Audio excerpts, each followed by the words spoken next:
Welcome back to the channel, everyone.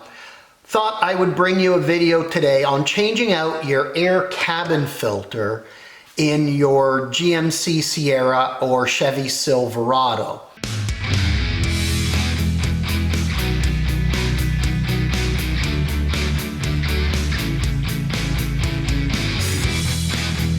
And yes, you do have one. A lot of pickup truck owners don't realize that they actually have one in there, and it's recommended to be changed about every 36,000 kilometers. They say within 2 years. I think that 2 years, it's recommended 2 years, but I think there's a lot of factors in there depending on, do you park your truck inside? Do you take it to work sites? So follow the GM spec, but this truck is now 4 years old, has 20,000 kilometers on it, and honestly, I haven't checked it. That's why I thought I'd bring you the video. One, on how to change it, and two, we'll take a quick look and see what this one looks like and what kind of condition it's in. And I'll have to admit, I'm usually really great at this stuff. I didn't actually think the truck would have a compartment air filter. Did a little more digging in my manual, and lo and behold, there it is. So if you have a 2015 to 2019 1500 series GM or GMC Chevy truck, or 2015 to 2019 2500 heavy duty series Silverado or Sierra, ours is a Sierra here, this will apply to you.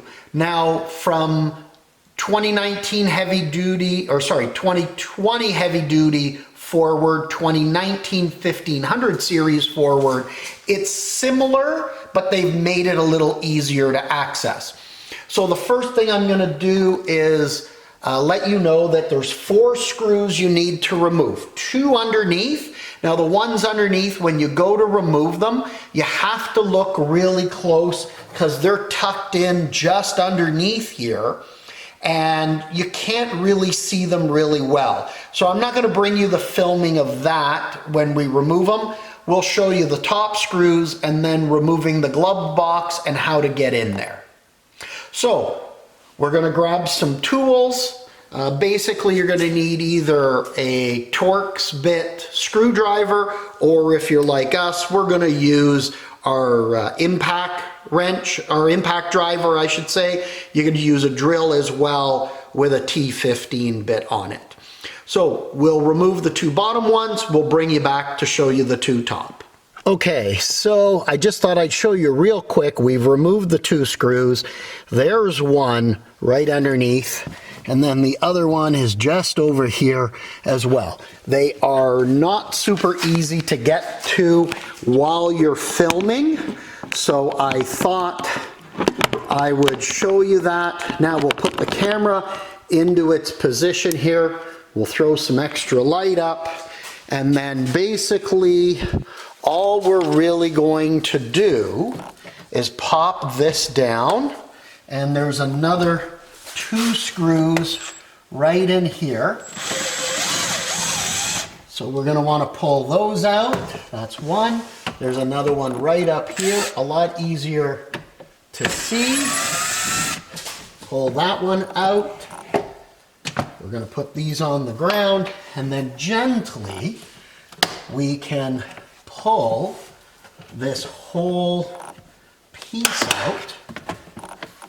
There we go, probably a little easier to open it.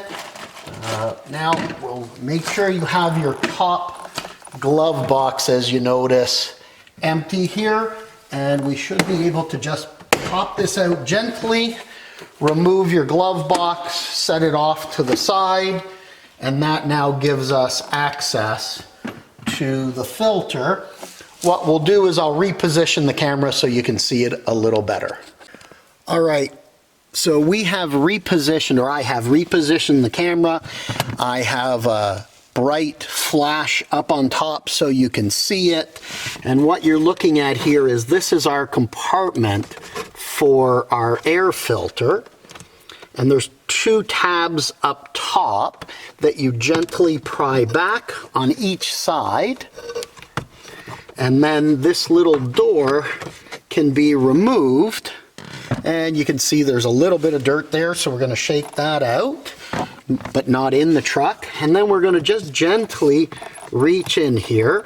Now what you'll want to do is just make sure when you're pulling this out, if there's any arrows for airflow, that you keep an eye on that.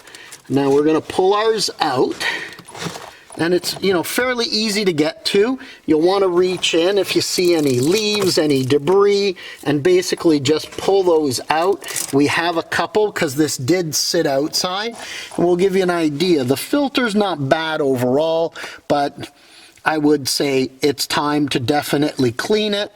If the truck had been sitting inside all the time, it would be super clean, and we probably wouldn't even need to clean it at this point, but we're going to go ahead and change this out. Basically, once you've pulled that out, now it's really simple. Put your new filter back in, put the door back on, put the glove box in place, 4 screws, and you're done. So I hope for any of you who own any of these trucks, this has helped you out in being able to see how easy it is to swap out that cabin filter. If you like the video, please click the like button. Please hit that subscribe. It definitely does help us, and we appreciate you subscribing so we can grow our channel on a regular basis to be able to bring you more videos like this to help you with your pickup trucks, your RVs, and your vehicles. Take care. We'll see you back soon.